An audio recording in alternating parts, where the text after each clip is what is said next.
Hello everyone, हाय beautiful ladies, कैसी हो आप सब। मैं शीतल बल्दवा एज अ ब्यूटिशियन पिछले 10 साल से नांदेड़ में ब्यूटी सेक्टर में काम कर रही हूँ। मन पर एतबार करना सीखो, खुद से प्यार करना सीखो। जी हाँ, बिल्कुल, हमारा पहला प्यार हम खुद ही है और इसी प्यार को बरकरार रखने के लिए आज हम जानेंगे कुछ ब्यूटी सीक्रेट्स। वैसे तो मार्केट में बहुत सारे highly expensive fairness cream, serum, gel, lotion बहुत कुछ अवेलेबल है और होम रेमेडीज भी हम लोग इस्तेमाल करते ही रहते हैं। लेकिन इस होम रेमेडीज का सही इस्तेमाल कैसे किया जाए और कौन से क्रीम, कौन से लोशन सही है, ये आज मैं आपको बताऊंगी। तो चलिए,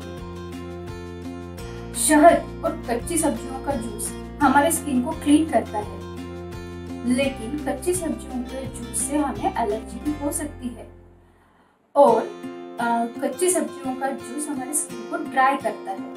इसीलिए जब भी हम लोग कच्ची सब्जियों का जूस और शहद लगाए, इसके तुरंत बाद हमें गाय का घी या फिर नारियल का तेल, 2 बूंद नारियल का तेल फेस पे इस्तेमाल करना चाहिए। दूसरा है कि साबुन का कम से कम इस्तेमाल कीजिए। साबुन हमारे स्किन को ड्राई करती है।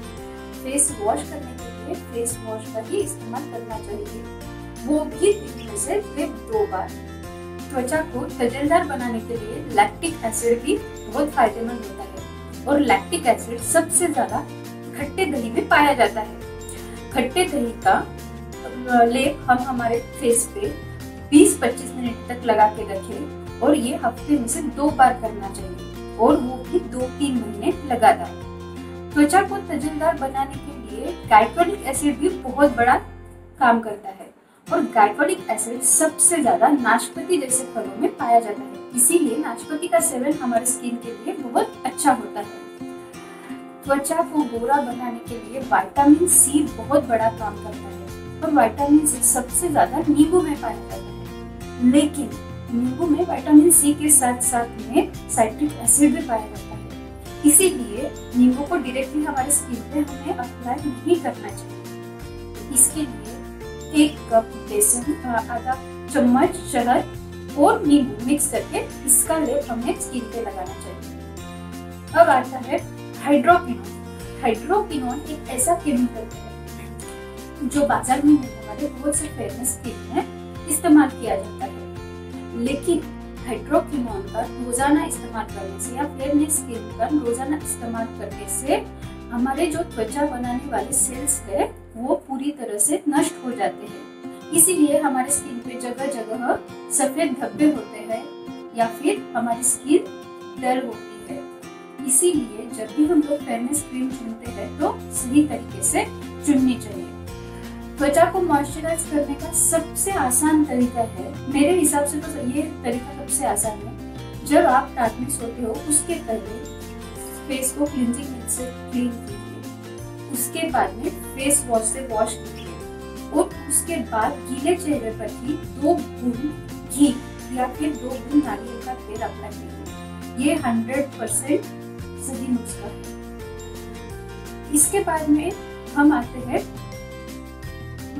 फेयरनेस के लिए। तो मैं आज आपको 4-5 फेयरनेस क्रीम बताती हूँ जो बहुत इफेक्टिव है और आपको कोई भी केमिस्ट की शॉप पे मिल जाएगी। इसमें आप ये क्रीम नाइट क्रीम बोल के भी यूज कर सकते हो। जिनकी स्किन ड्राई है वो पहले घी या तेल, नारियल का तेल लगा के उसके ऊपर ये क्रीम अप्लाई कर सकते हो। तो उसमें है Claris cream by doctor Reddy, Kojivit gel by micro Garcia, VC5 और VC15 by Cipla company, Clorac cream by premier pharma and Agederma cream by Microlab. तो चलिए, ये हो गया क्रीम के बारे में। अब आते हैं मॉइस्चराइजर पे। मॉइस्चराइजर का जब भी हम चुनाव करते हैं तो अपने स्किन टाइप के हिसाब से करना चाहिए। मैं आपको हर स्किन टाइप के हिसाब से 3-4 मॉइस्चराइजर बताऊंगी, इसमें से जो भी आप ले सकते हो। तो उसमें है dry skin, oily skin, combination skin और सेंसिटिव स्किन। ड्राई स्किन के लिए कभी भी ऑयल बेस्ड मॉइस्चराइजर यूज करना चाहिए, जैसे कि सेटाफिल का मॉइस्ट लोशन, पॉन्ड्स का ड्राई स्किन क्रीम और मर्क कंपनी का इवॉन क्रीम। अब आते हैं ऑयली स्किन पे। ऑयली स्किन वालों को कभी भी वाटर बेस्ड मॉइस्चराइजर यूज करना चाहिए, जैसे कि निविया का सॉफ्ट मॉइस्ट, लैक्टोकैलामाइन का oil based daily hydrating lotion और फिर वर्जिन कोकोनट ऑयल। ये तीनों में से आप कुछ भी इस्तेमाल कर सकते हो। अब आते हैं कॉम्बिनेशन स्किन। कॉम्बिनेशन स्किन यानी जिनके नाक के आसपास या माथे पर पसीना आता है या ऑयल जमा होता है। तो कॉम्बिनेशन स्किन वालों को समर में वाटर बेस्ड मॉइस्चराइजर यूज करना चाहिए और विंटर में ऑयल बेस्ड मॉइस्चराइजर यूज करना चाहिए। इसके बाद आती है सेंसिटिव स्किन। सेंसिटिव स्किन यानी ऐसी त्वचा जो कुछ भी लगाने से रेड हो जाती है। सेंसिटिव स्किन वालों को हमेशा ठंडे पानी से चेहरा धोना चाहिए और उसके ऊपर cold pressed virgin coconut oil या cold pressed virgin sunflower oil इस्तेमाल करना चाहिए। तो चलिए, ये हो गया स्किन के बारे में। अब हम आते हैं हेयर्स पे। हेयर फॉल आजकल बहुत कॉमन समस्या हो गई है। जब भी हमारे बॉडी में विटामिन और मिनरल्स की कमी हो जाती है तो हमारा हेयर फॉल होने लगता है। इसी हेयर फॉल को रोकने के लिए हम कुछ विटामिन सप्लीमेंट या फिर प्रॉपर डाइट लेना चाहिए। बाजार में कई तरह के शैम्पू अवेलेबल है, लेकिन हमें वही शैम्पू यूज करना चाहिए जो ट्रांसपेरेंट है और बहुत अच्छी क्वालिटी के है।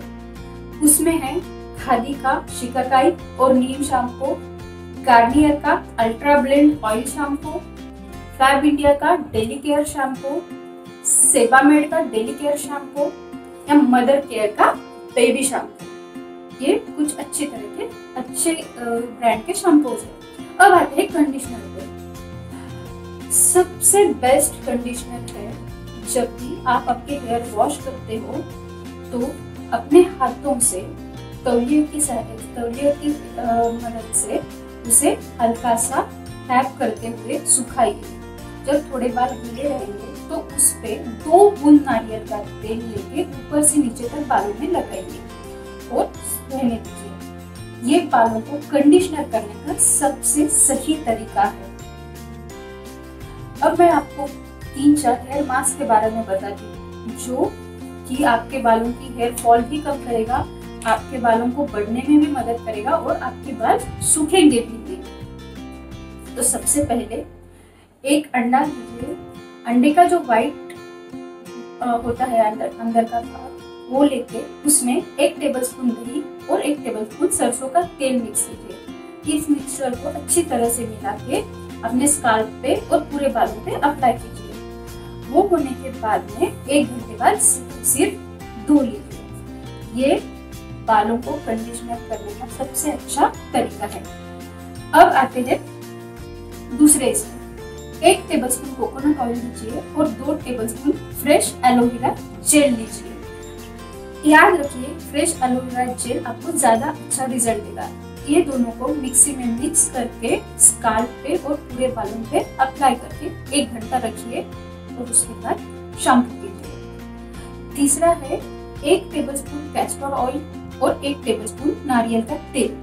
दोनों मिक्स कीजिए और थोड़े सा हल्का गुनगुना कीजिए और फिर बालों में ऊपर से नीचे तक अप्लाई कीजिए और 1 घंटा रहने दें। उसके बाद हेयर वॉश करें। याद रखें, कैस्टर ऑयल बहुत चिपचिपा होता है, इसीलिए हो सकता है आपको 2 बार भी शैम्पू करना पड़े, लेकिन कैस्टर ऑयल अपने स्किन के लिए और बालों के लिए बहुत अच्छा होता है।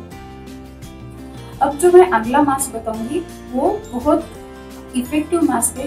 एक तो आपके बालों को झड़ने से भी रोकेगा और आपके बालों को हेल्दी भी करेगा।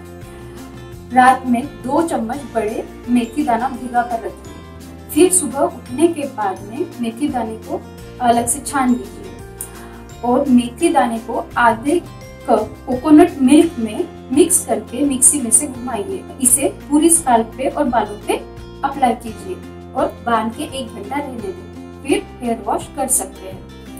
तो ये हो गए हेयर मास्क के बारे में। अगर आपको बालों में हेयर कलर और कंडीशनर दोनों साथ में चाहिए तो 1 cup pure mehndi powder, 2 tablespoon आंवला पाउडर और आधा कप, याद रखिए आधा कप कोकोनट ऑयल मिक्स कीजिए, दूसरे पतीले में 2 कप पानी और 4 कप चाय पत्ती डाल के उबालिए। ये पानी ठंडा होने के बाद आप मेहंदी में मिक्स कीजिए और इसे रात भर भीगने के लिए छोड़ दीजिए। दूसरे दिन सवेरे इसमें 1 चम्मच खट्टा दही मिक्स कीजिए और 1 घंटा रहने दें। उसके बाद में ये इस मेहंदी को आप अपने बालों पे अप्लाई कीजिए और 2 घंटे तक रहने दें और उसके बाद हेयर वॉश कीजिए। मैं अभी आपको कुछ अच्छे मेहंदी के नाम बताती हूँ, जो कि organic mehndi, organic indigo leaf powder, organic hair colour by Kama Ayurveda, Indus valley botanical hair colour and वगट्स खादी आयुर्वेदिक ब्लैक मेहंदी और bio organic hibiscus flower powder. धन्यवाद। कैसे लगा आपको मेरा वीडियो जरूर कमेंट्स करके बताना।